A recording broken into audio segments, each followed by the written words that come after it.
Bom dia, turma! Hoje, a leitura inicial também vai fazer parte da leitura compartilhada. É aquela leitura em que vocês acompanham o que eu estou lendo. Então, para isso, eu separei aqui a página 153. Página 153. Sequência didática, era uma vez um conto de fadas. Então, sempre que aparecer um conto de fadas, nós vamos fazer esse tipo de leitura, que é a leitura compartilhada. Eu e vocês juntinhos. Conto de fadas de hoje é da Bela Adormecida dos Irmãos Grimm. E ele começa assim. Antes, a gente vai ter que deixar perto um lápis. Por quê? Porque às vezes eu vou parar e vou pedir para vocês grifarem, porque isso vai fazer parte futuramente da nossa reescrita. Então é importante a gente ter um lápis bem sempre assim em mãos. Eu não escolhi o marca-texto, por quê? Porque o marca-texto, ele vai manchar essa página, ele vai manchar o texto. Então, para esse livro, nesse momento, eu vou preferir um lápis. Eu peguei aqui esse, mas você pode pegar um lápis colorido aí na sua casa. Então, vamos lá. A Bela Adormecida dos Irmãos Grimm. Era uma vez, há muito tempo, um rei e uma rainha jovens, poderosos e ricos, mas pouco felizes, porque não tinham filhos. E se pudéssemos ter um filho, suspirava o rei. E se Deus quisesse que nascesse uma menina, animava-se a rainha. E por que não gêmeos? Acrescentava o rei. Mas os filhos não chegavam, e o casal real ficava cada vez mais triste.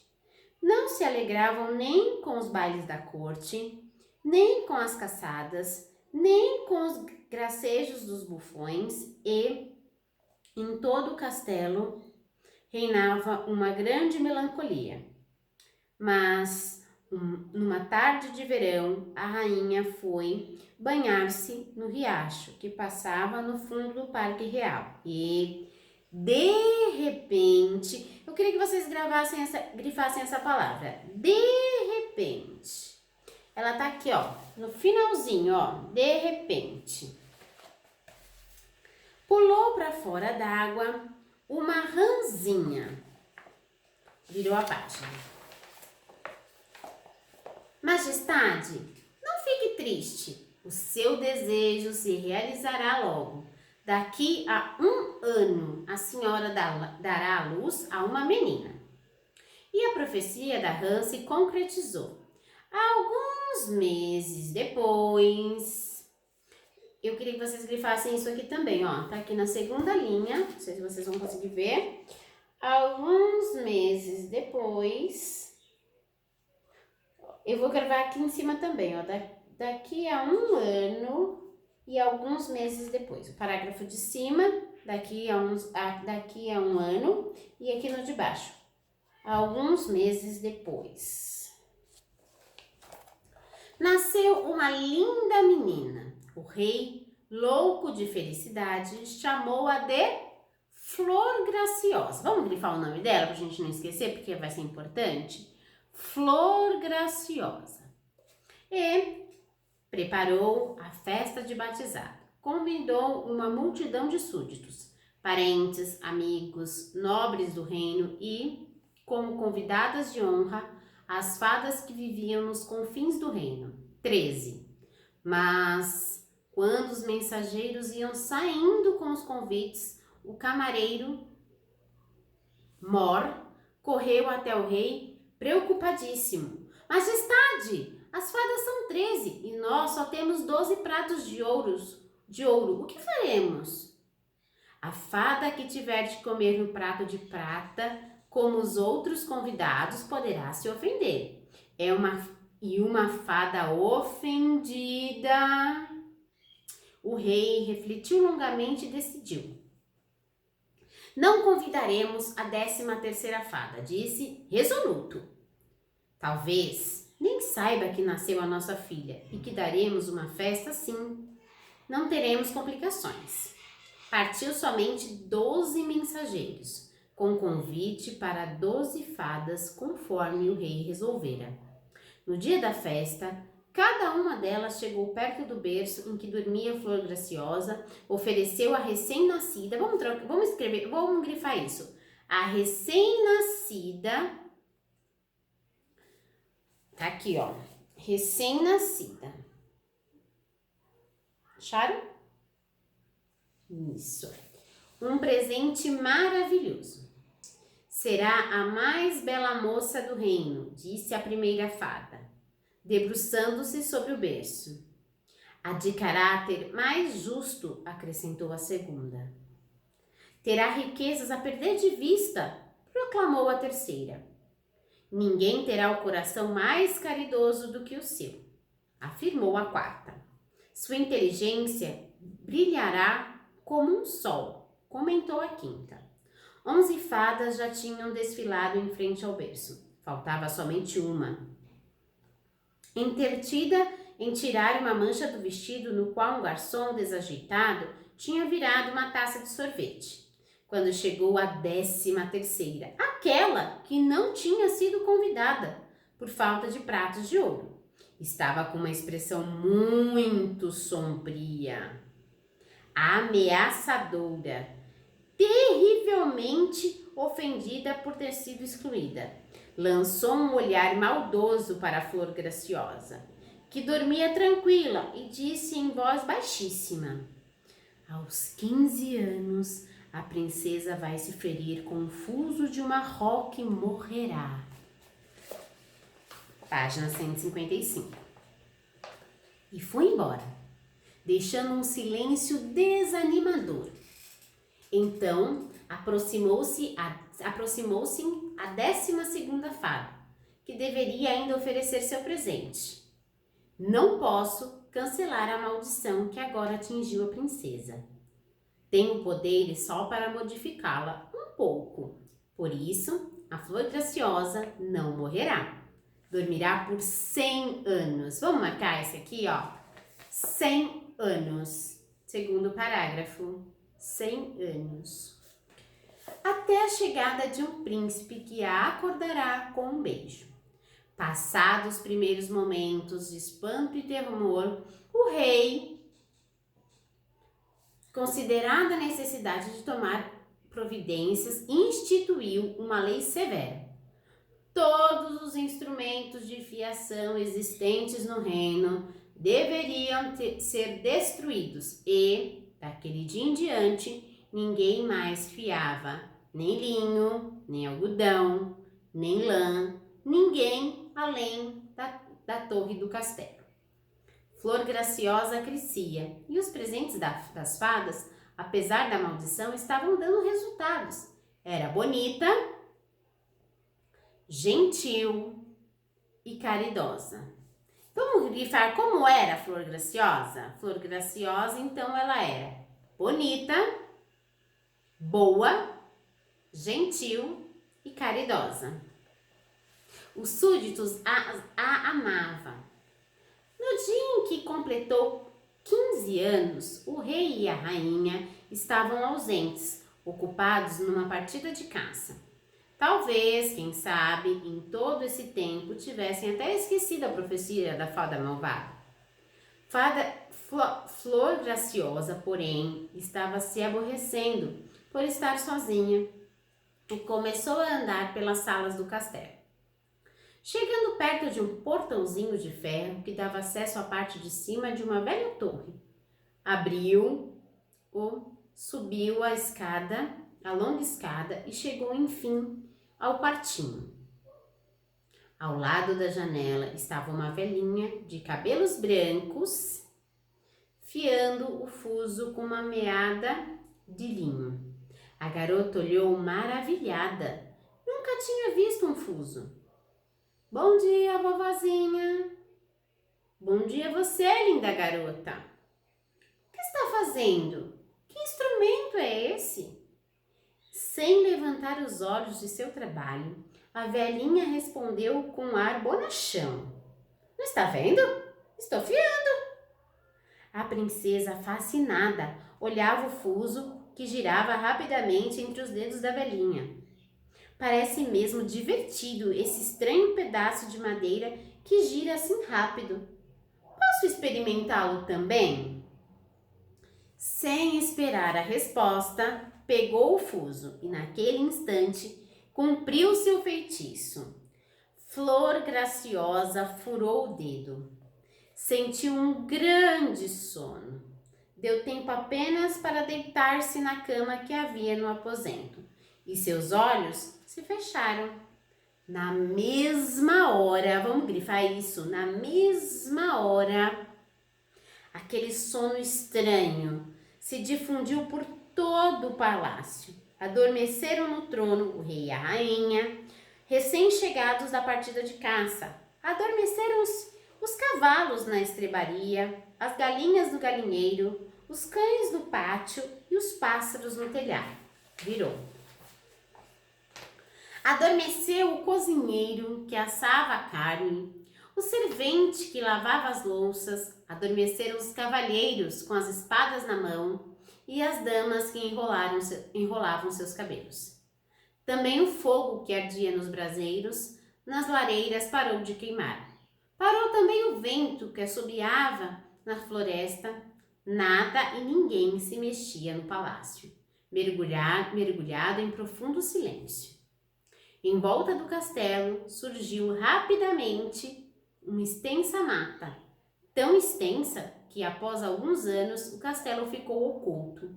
Nem os muros pareciam, nem a ponte levadiça, nem as torres, nem a bandeira hasteada que pendia na torre mais alta.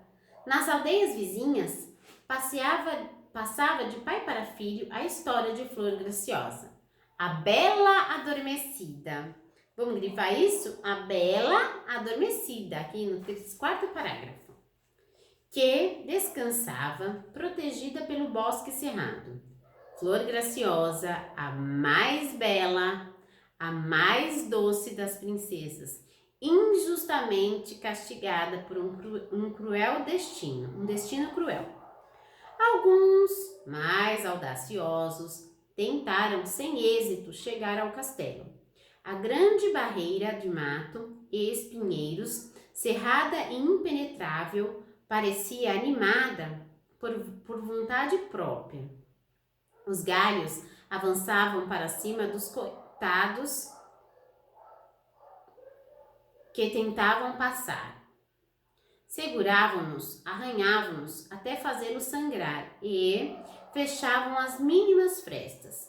Aqueles que tinham sorte conseguiam escapar, voltando em condições lamentáveis, machucados e sangrando. Outros, mais teimosos, sacrificavam a própria vida. Um dia, vamos marcar aqui, ó. Um dia, chegou nas redondezas um jovem príncipe, bonito e corajoso. Ai, vou grifar como esse jovem. Um jovem príncipe, bonito e corajoso. Soube pelo bisavô a história da Bela Adormecida, que, desde muitos anos, tantos jovens procuravam, em vão alcançar. Quero tentar também a aventura, disse o príncipe aos habitantes de uma aldeia pouco distante do castelo. Aconselharam a não ir.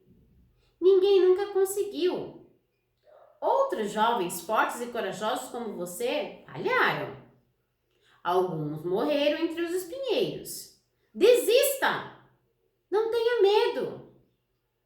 Não tenho medo, afirmou o príncipe. Eu quero ver Flor Graciosa. No dia em que o príncipe decidiu satisfazer a sua vontade, se completava justamente os 100 anos da festa do batizado e das predições das fadas. Chegara finalmente o dia em que a Bela Adormecida poderia despertar.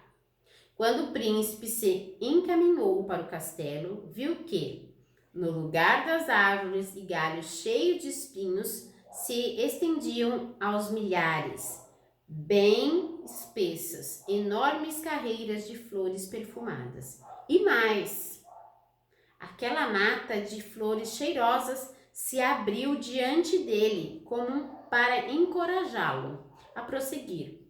E, voltando a se fechar logo após sua passagem. O príncipe chegou em frente ao castelo. A ponte levadiça estava baixada e 2 guardiões dormiam ao lado do portão, apoiado nas armas do pátio. Apoiado nas armas. No pátio havia, página 157, um grande número de cães, alguns deitados no chão, outros encostados nos cantos. Os cavalos que ocupavam as estrebarias dormiam em pé. Nas grandes salas do castelo reinava um silêncio tão profundo que o príncipe ouvia a própria respiração, um pouco ofegante, ressoando naquela inquietude. A cada passo do príncipe se levantavam as nuvens de poeira. Salões, escadarias, corredores, cozinha, por toda parte o mesmo espetáculo. Gente que dormia nas mais estranhas posições, e todos exibiam as roupas que havia sido moda exatamente há 100 anos. O príncipe perambulou por longo tempo no castelo. Enfim achou o portãozinho de ferro, que levava à torre. Subiu a escada, chegou ao quartinho em que dormia Flor Graciosa. A princesa estava tão bela, com os cabelos soltos espalhados nos travesseiros, o rosto rosado e risonho, que o príncipe ficou deslumbrado. Logo que se recobrou, inclinou-se e lhe deu um beijo. Imediatamente, vou marcar isso aqui, imediatamente. A Flor Graciosa abriu os olhos, olhou à sua volta, sorrindo. Como eu dormi! Agradeço por você ter chegado, meu príncipe. Na mesma hora em que Flor Graciosa despertava, o castelo todo também acordou. O rei, a rainha, correram para trocar os trajes de caça empoeirados. Os cavalos nas estrebarias relincharam forte, reclamando suas rações de forragem. Os cães no pátio começaram a ladrar. Os pássaros esvoaçavam, deixando seus esconderijos sobre o teto e voando em direção ao céu.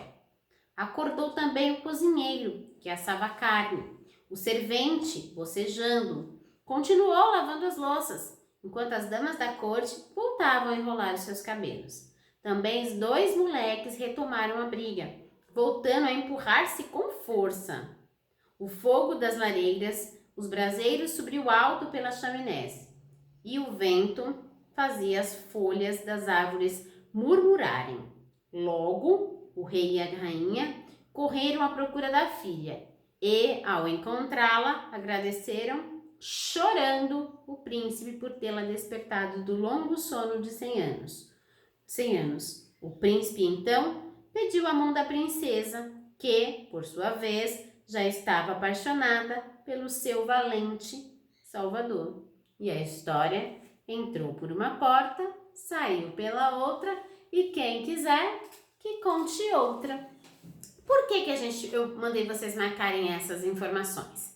Porque quando a gente for fazer a nossa reescrita, é importante vocês perceberem que como o autor ele vai marcando a passagem do tempo, ele vai usando outras palavras para que o texto não fique repetitivo, porque ele fique envolvente. Então ele diz assim, imediatamente, anos depois, num instante. Então ele vai usando esses articuladores para deixar o nosso texto rico, né? Para ficar com aquele tom, né? Com aquela pompa de conto de fadas, né? E aí ele vai trocando para também a gente não ficar cansado dos mesmos termos. E a mesma coisa ele faz quando ele quer dizer como era a bruxa. Então aí ele descreve ela aqui para nós, né? Logo no começo. Que ela tinha eu não tô vendo, então o autor tem que me passar a sensação. Então ele diz para mim que ela é sombria, que ela tem uma aparência sombria, ameaçadora, terrível, Então eu já começo a pensar, imaginar como é a cara dela, como está a cara dela. Porque é só escrita, né? Não tem quase imagem essa história. E a mesma coisa quando ele fala da Flor Graciosa, que ela era bonita, gentil, caridosa. Então eu já vou fazendo uma imagem aqui na minha cabeça de como é essa princesa. E depois ele descreve o príncipe para nós. Um jovem bonito, corajoso. Então o que eu imagino? Um homem forte, né? Não imagino um mirradinho, não. Eu imagino um cara forte, decidido, porque ele foi muito decidido. Então essas características que são bem do conto de fadas, é importante a gente perceber, porque futuramente a gente vai precisar delas para poder reescrever o nosso conto de fadas. E depois disso, agora vocês vão fazer uma lista no caderno, faz o cabeçalho, uma lista dos contos com os títulos, né? Dos contos de fadas que vocês conhecem. O que eu li hoje foi o da Bela Adormecida. Você vai escolher mais 7 contos que você conhece, eu tenho certeza que você conhece alguns, e vai escrever o nome deles. É uma lista, ou seja, um em cada linha. Por hoje é só. Beijo, tchau!